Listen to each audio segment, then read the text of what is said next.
But if there are people who've done something that we might also aspire to, why not say, if she can do it, if he can do it, I can do it too? Or even if I like the way they conduct themselves in a meeting, I'm not going to act like them, but I can learn from that person.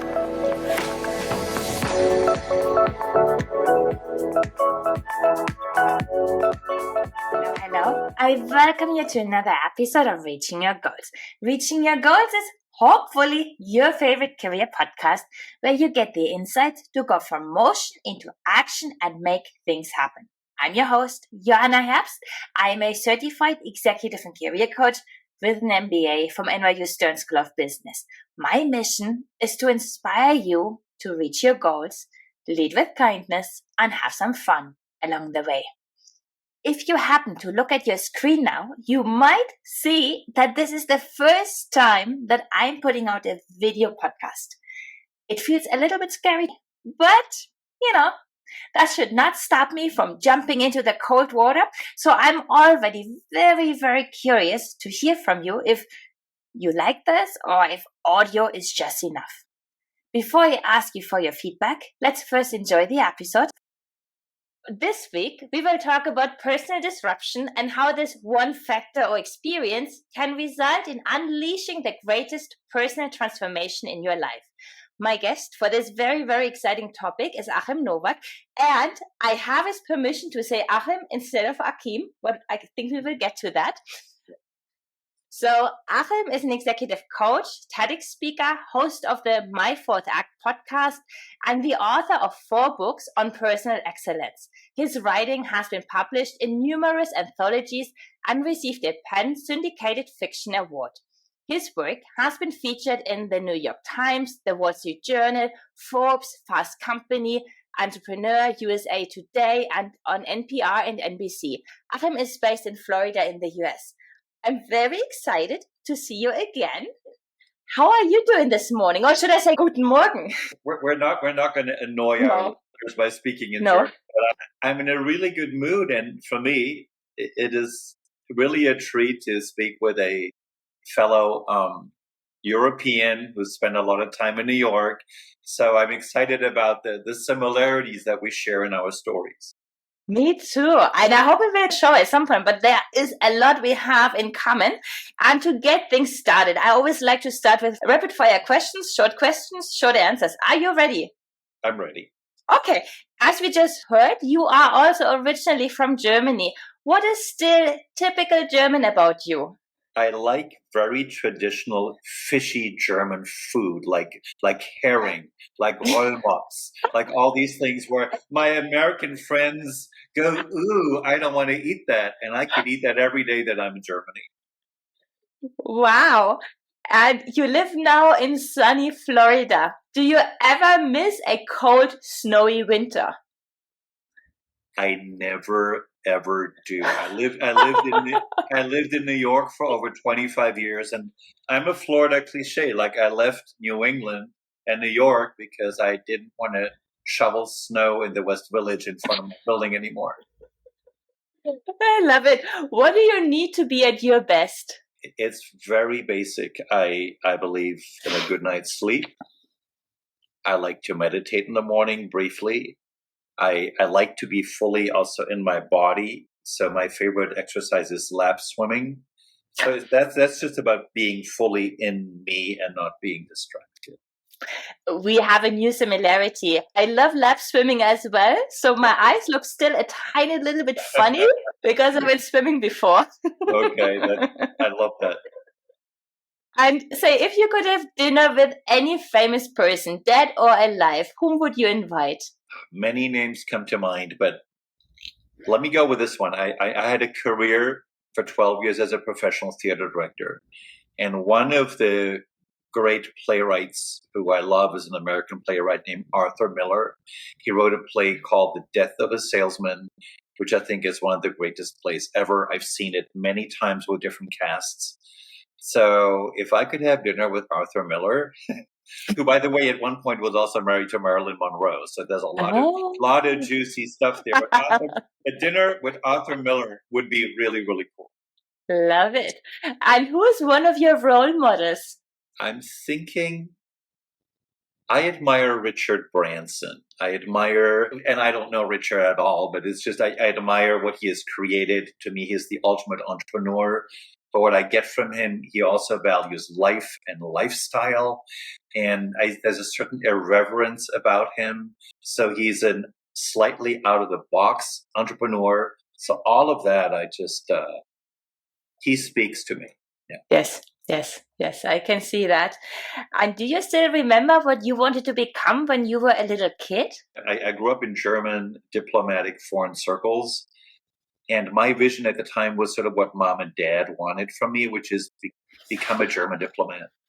And most of the kids I grew up with all became diplomats like their parents. So it was actually a very rebellious act of me to not do that. But so I had, that was my dream, but I know now that was my parents' dream. It wasn't mine. Yes. And what is the most important quality in a leader? I think great leaders listen to others. So great leaders are connected to what's going on around them, what matters.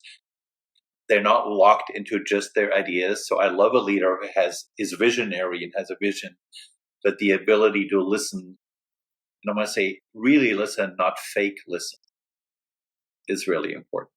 And what is one thing that we cannot Google about you? I'm a very mediocre cook. I spend way too much time eating out in restaurants. It's funny, I just had a meeting with a nutritionist, and I had to admit to this, and I don't even have a great desire to become a better cook. I can do some things, but that would be sort of a little flaw of mine that you wouldn't find anywhere else. And last question for the rapid fire. How would your family and friends describe you in one word? I'm going to throw out a word that I don't think applies to me anymore, and I'm going to use the German version, then I'll translate it. When I was growing up, my parents always said, "Du bist ja so eigensinnig," and that translates into maybe stubborn. You want to do things your way, and that it was always said as a negative, like I shouldn't be that way. And I do have a little bit of that trait, but as an adult, the fact that I know what I want sometimes, I don't want to compromise, I don't want to negotiate it away with you, that's actually an asset. But when I was a child, that was seen as a liability. The one word that came to my mind now is character. Yeah, love that. I know we learned already bits and pieces about you, but I'm very curious to hear more about your story. Say, what are the key milestones that led you to where you are today?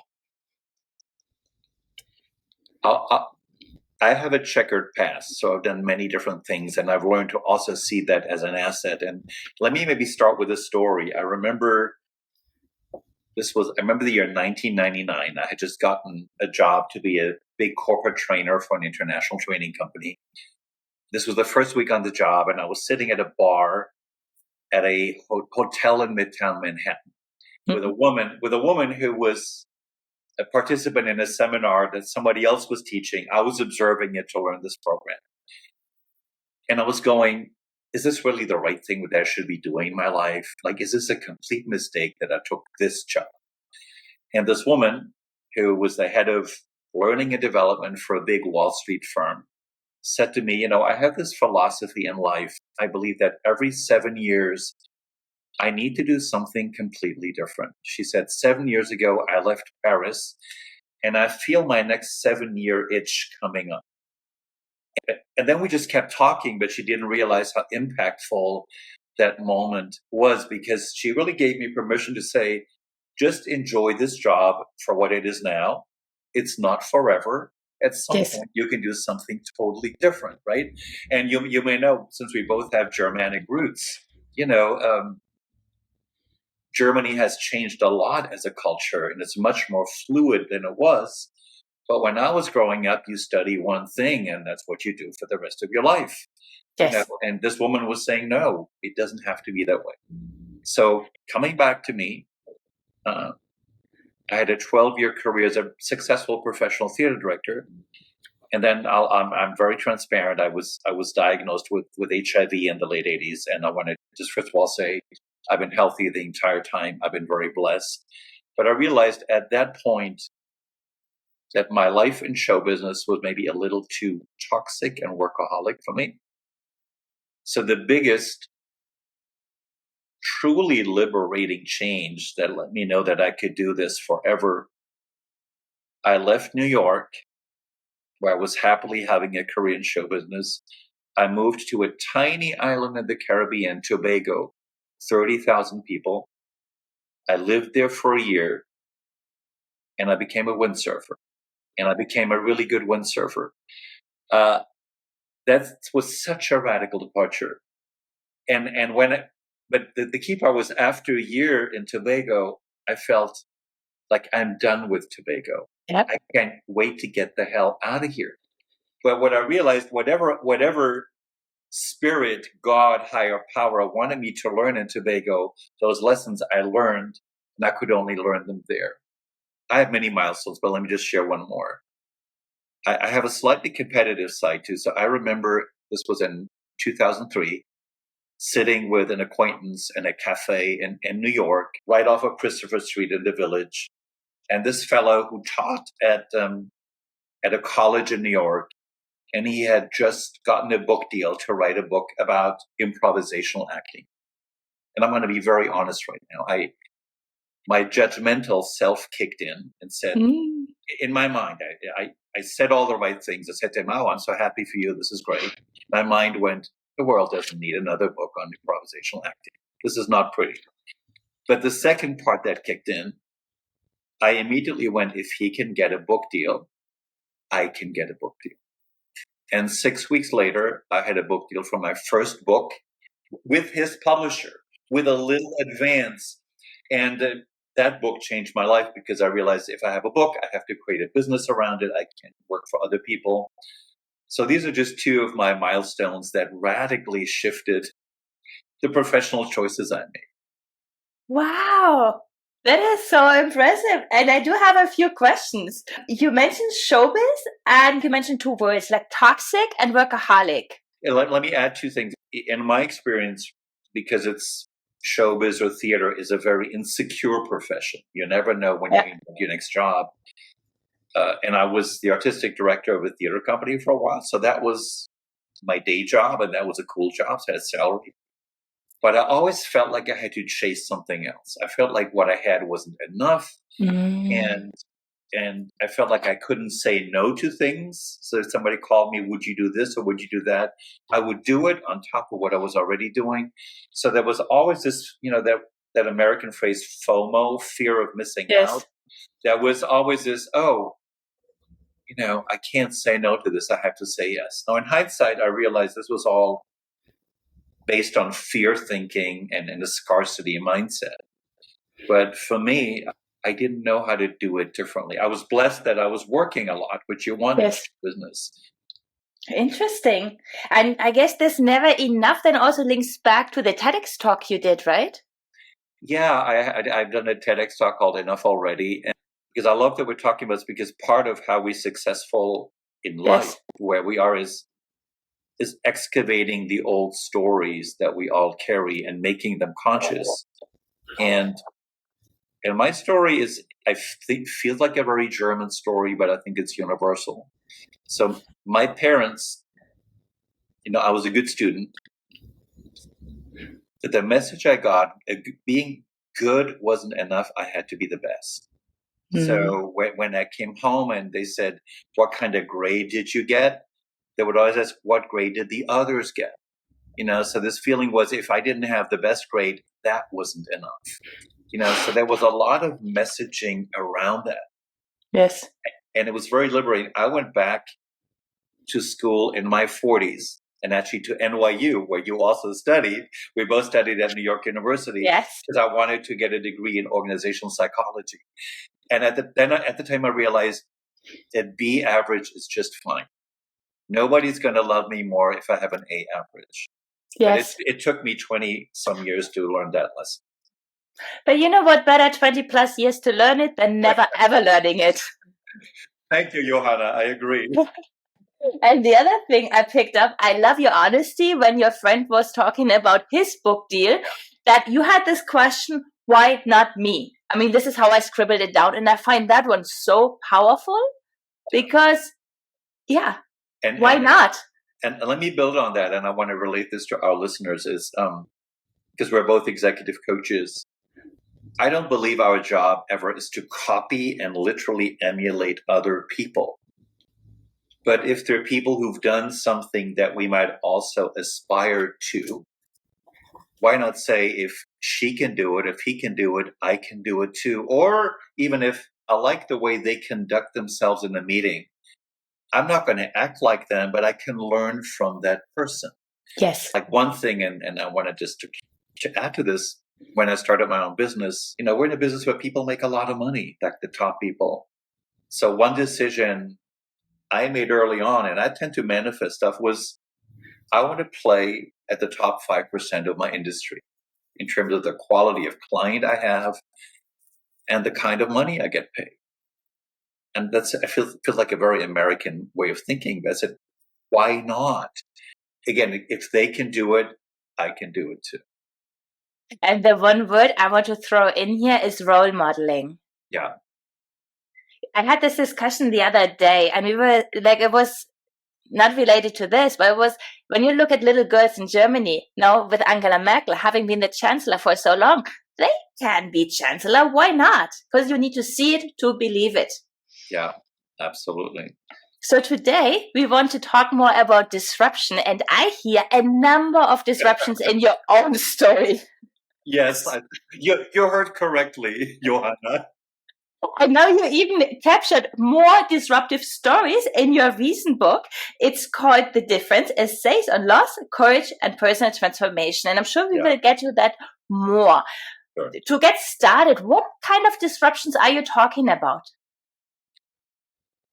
Well, I can tell personal stories, but also let me maybe start with talking about the clients that I serve. I'm a coach to people who are already very successful. So these tend to be CEOs of big companies or people in the C-suite.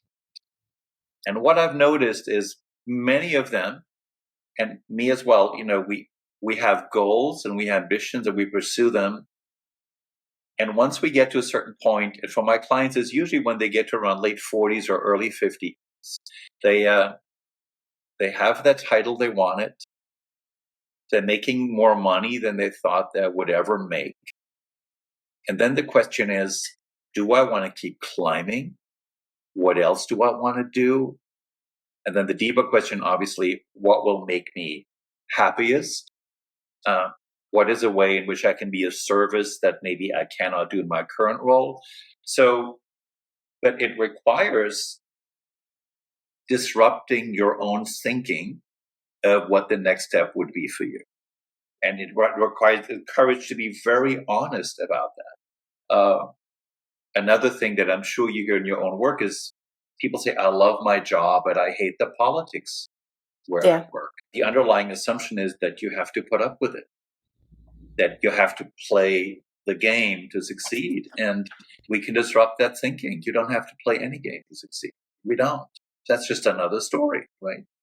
So that means I can create the disruption by really pausing and taking a look in the mirror and asking the question, what is fulfillment for me? Yeah, it's a beautiful question. And as we go through phases in life, I think of the 7-year change story that I started with is to allow ourselves to have different aspirations at different times in our lives. So what I thought I wanted when I was 20 and what I think I want when I'm 40, I hope those are a little different. Yeah. I want to share this story. I'm not going to mention the person. Is a very famous motivational speaker and author. And I saw a post of his on social media, and he said, I want to be 101 and standing on a stage and keep motivating and inspiring people. And this guy is probably around 60 now. And my reaction was, that's kind of sad. You don't want to discover new things or do different things. You want to do the same thing for the next 40 years. So my mindset is, I want to say, disrupt yourself a little bit, please. Like the right answer would be is, what else can I learn and discover? And the fact that I'm doing this for now is great, but you get my point, right? I do. And the question I have now, looking at your clients, how many of them do quit their job with that mindset? Well, here's the beauty of supporting people who are already successful and who then have to ask themselves, what does more success look like? We're usually not coaching toward being more successful. So it's really a drop deeper within about, and I loved your language, what will be more fulfilling for me? Is this the most fulfilling job I can have? Let me add the story. I'm blessed to have been working with a CEO who I coached at one point, who I've known for about 15 years. And he keeps becoming CEO at other companies. He has a lot of money. He doesn't have to work for money, he brings me in to support his leadership teams. He works because he loves working with teams that work for him. So he loves working with people where he gets up in the morning, says, I want to talk to them. I want to challenge them. He loves being what's called the CEO mentor leader who nurtures the next generation. That's what makes him happy. It's not making more. He likes money, but that's not why he shows up for work. And as he understands that, that's what keeps him working. And the one thought I just had, I feel like there's always this misconception that work is no fun. I mean, if you do the right thing, it can be fun that you really don't want to stop. And I believe that, again, if I am a leader of a team, creating fun starts with me, which meaning I can have just the belief that it's possible. Work can be enjoyable. Yes. I believe the more successful people work with a light touch and not a heavy touch. So a certain light-handedness actually gets a lot more done. And when I lead that way, I allow other people to show up in a similar way, and we amplify that spirit, which I think leads to a lot more productivity. It's sort of a no-brainer. And going back to your clients, when you go with them through the process of discovering what would be more fulfilling, more enjoyable, how do you lead them or guide them to really go down that road? Such a wonderful question. When I'm hired, that's not what I'm hired for. I'm usually hired because somebody I support, there's some kind of wall that they hit. So the wall could be is they're not doing their best work. The wall often is they've pissed too many people off. The wall is that people don't want to be on their team and are quitting. So that those are the walls. So we start with written goals. I'm an old school coach. We have a goals, a plan that the person I'm supporting agrees to. It's like a coaching contract. If you come to coaching school, you learn how to do that. But then the work quickly drops deeper beyond that. So that's the starting point. And in the end, I think for every single person, no matter where we started, is how can I feel like I sound very Oprah. How can I bring my best self in this role? I think best self at that level is always winning through other people, meaning how can I enjoy working with others, bring out the best in them, and what is the deepest satisfaction for me in my work? And when I tap into that emanates to everybody I work with. So even though we don't start there, we almost always end up there. I mean, the one thing that is also always taught in coaching school is that when change is becoming imminent, the inner doubts become the loudest. Mm-hmm. And I guess that will be the same for our audience that are aware that maybe the current job is not the best thing, but it's safety because it's comfortable and we know it. And jumping into the cold water could be so scary. Yeah. Do you have like a tip on how to jump in the water without going under? Well, going to the water is a metaphor for a lot of things. Yes. So I'm going to go to. This is literally where my mind went. I would say 50% of the people who I'm coaching, again, senior executives, Yes. C-suite, are fully engaged in the work they're doing. Most of them love where they are, and they're at the same time entertaining offers from other companies. That's sort of normal at that level. And I think there's nothing wrong with that, because sometimes what happens, if somebody talks to you about another offer, you go, shoot, where I am sounds so much better than what they're offering. But you could also say, oh, there's something there that this place can never be. So instead of hitting my head against the wall, and that's, in a way, giving yourself permission to disrupt yourself, if and when necessary. When I was looking at your book, there you summarize stories from people where the disruption was an actual event. Yeah. It's funny. I have 4 books out, but one that just came out is called The Difference, and subtitle is Essays on Loss, Courage, and Personal Transformation. And I asked my co-editor, Rosemary Ravenel, and I asked 8 really successful people, if you had to identify the one thing that made the biggest difference in your life, that changed the direction of what you're doing and the choices you're making, what was that moment? And I could mention all 8, but let me just zero in on 2. One is a woman named Melissa Smith. She lives in New York. I met her, we both met in the 1990s, so we've known each other for a long time. She had always had a secret yearning to learn more about boxing, maybe becoming a boxer. There weren't many women boxers. So when I met her, she was already in her early 40s. It's the first time she went to a boxing gym. So that was something she was doing for herself. Yes. Fast forward, when she was in her early 60s, she had a chance to write a book about the history of women's boxing. She's become the preeminent authority on women's boxing in the world. There's a magazine called Ring Magazine that each week ranks women boxers. She's on the committee that ranks them. So something that she was drawn to, she had to give herself permission to do it, is something that's a very important part of her professional life now. Wow. Another story is a fellow in the book named Dr. Tom Garcia. He was a very successful chiropractor for 30 years in Colorado. Successful, wonderful family. And then a good friend of his, who he met in a men's group, was clearly entering a dying process.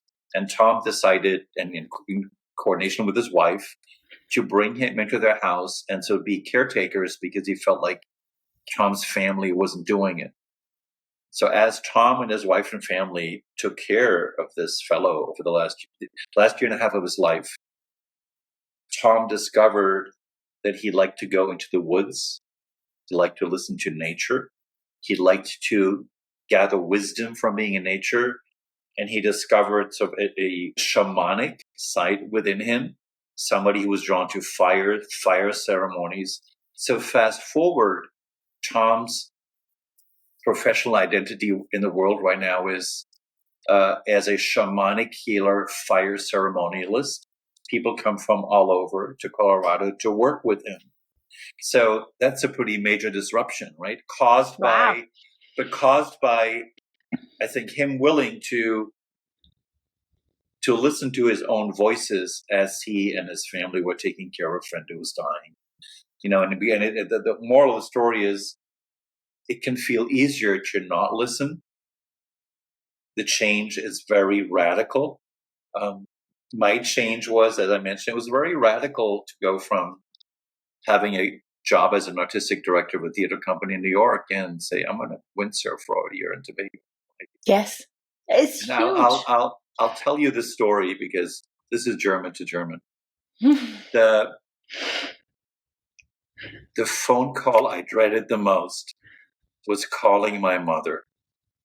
And I'm going to say it in English, but this was conducted in German, and telling her that what I was going to do.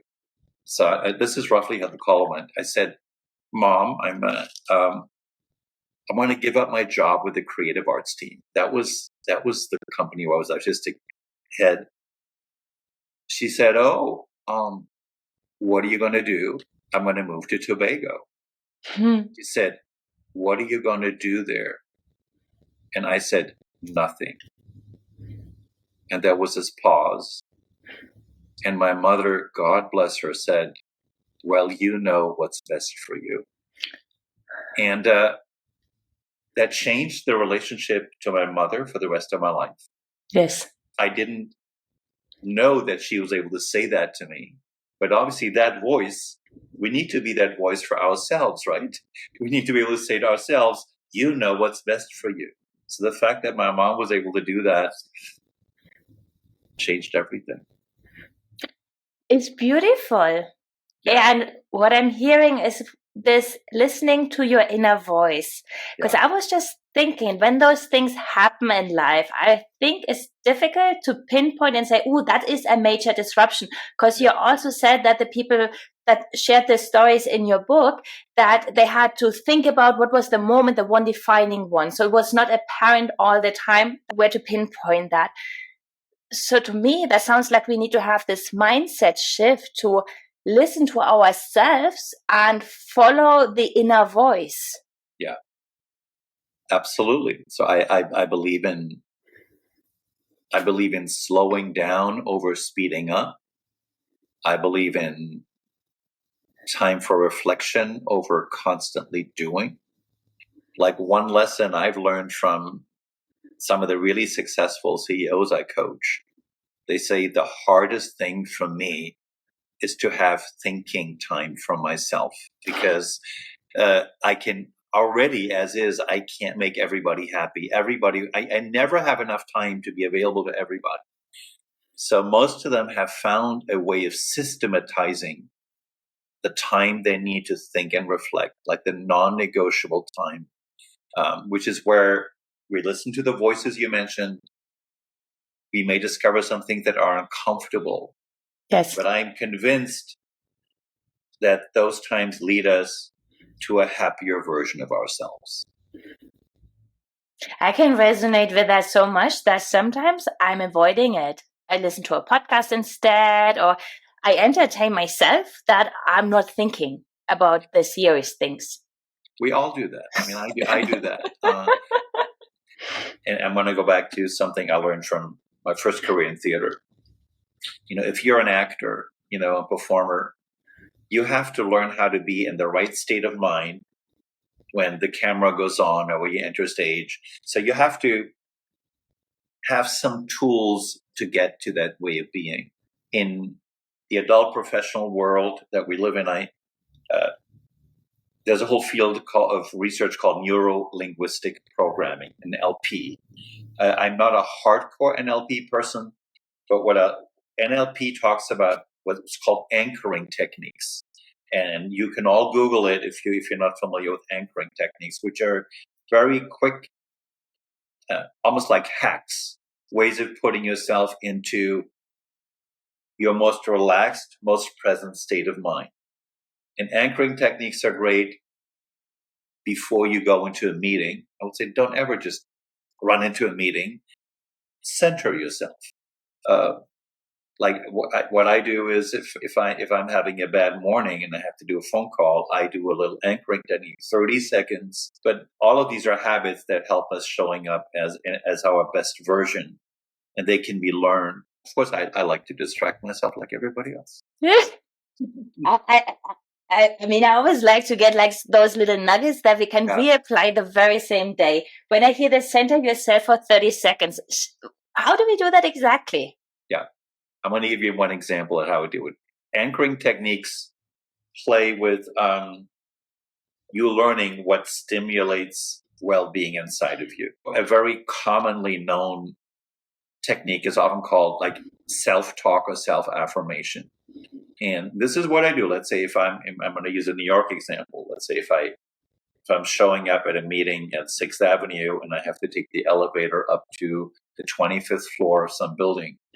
I will enter the elevator, and when I'm there, I am using some self-talk. Now, the most important part is discovering self-talk that works for you. So I'm going to be very transparent. I'm going to tell you what I say to myself. And you might go, gosh, that sounds horrible. That's never what I would say to myself. And I'm saying I wouldn't want you to say the same thing. Your job is to figure out what works for you. But what I say to myself, and I really do this a lot, I am a vibrant vehicle of light and love. I am a vibrant vehicle of light and love. And I say that because energetically, those words mean something to me. They change how I feel in my body. I know I show up as a lighter version of myself. And I say it 4 or 5 times quietly, and it always changes.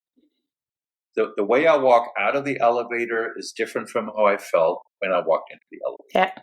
So this is just one example. There are other techniques, but go ahead and Google anchoring techniques. Yes. And let me just throw in one more thing, because when you take the elevator for that many floors, you can also just go into a power pose, take a few deep breaths, and that should also shift the energy. So for anybody who is on elevators.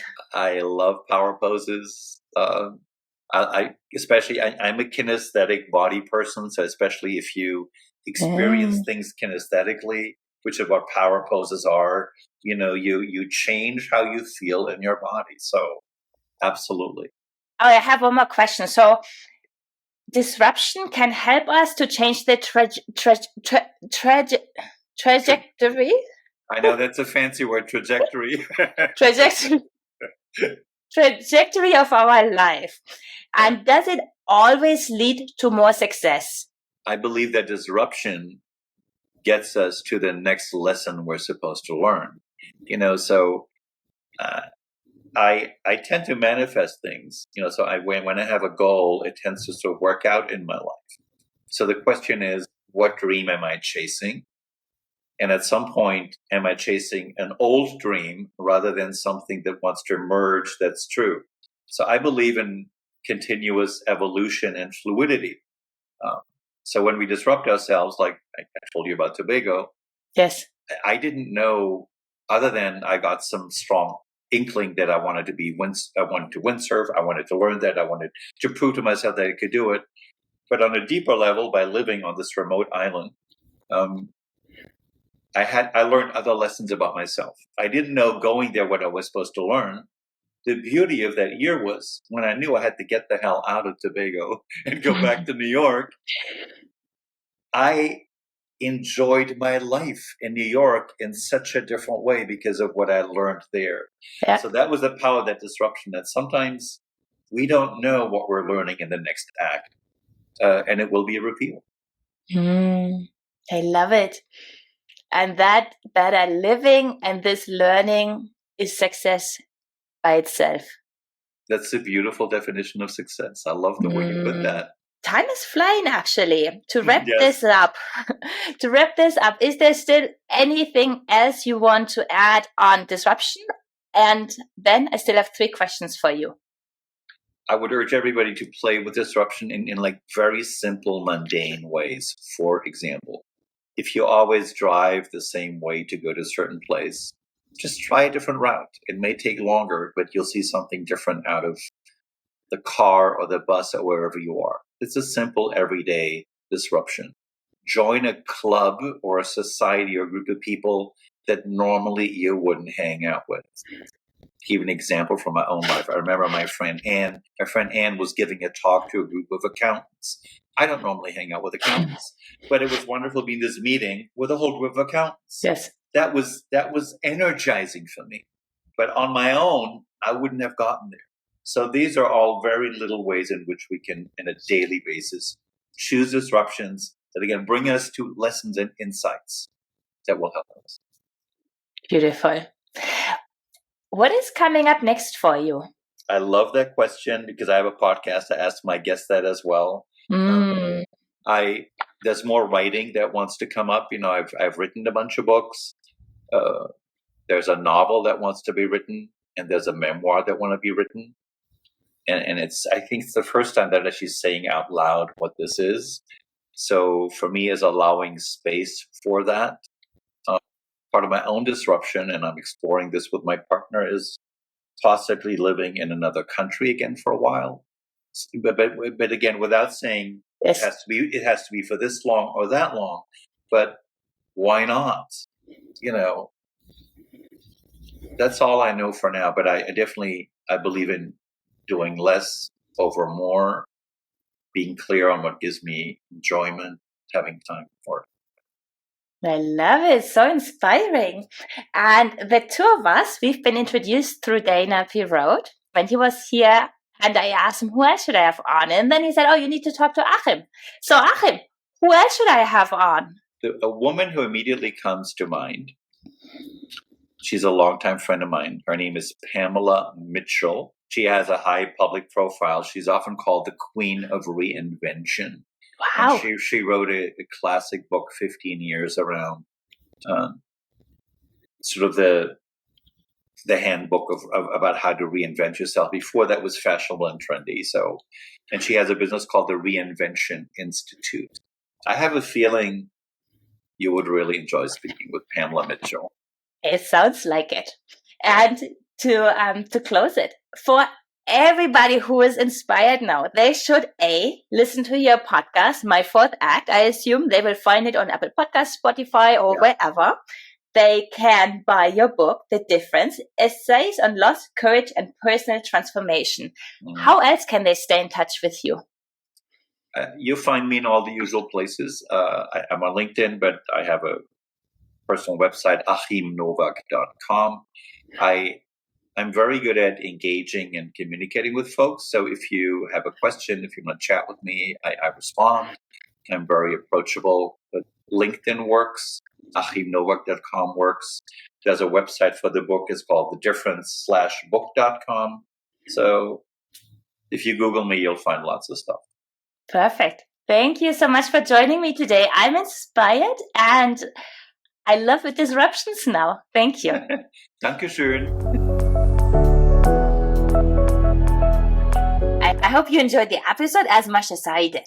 And as I said in the beginning, I'm so curious to hear from you whether you enjoyed the video podcast version.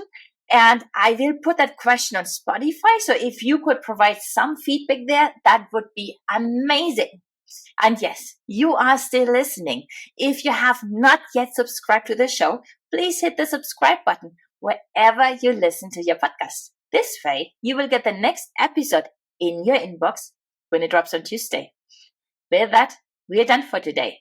We are one step closer to reaching your goals. Talk to you guys next time. Bye.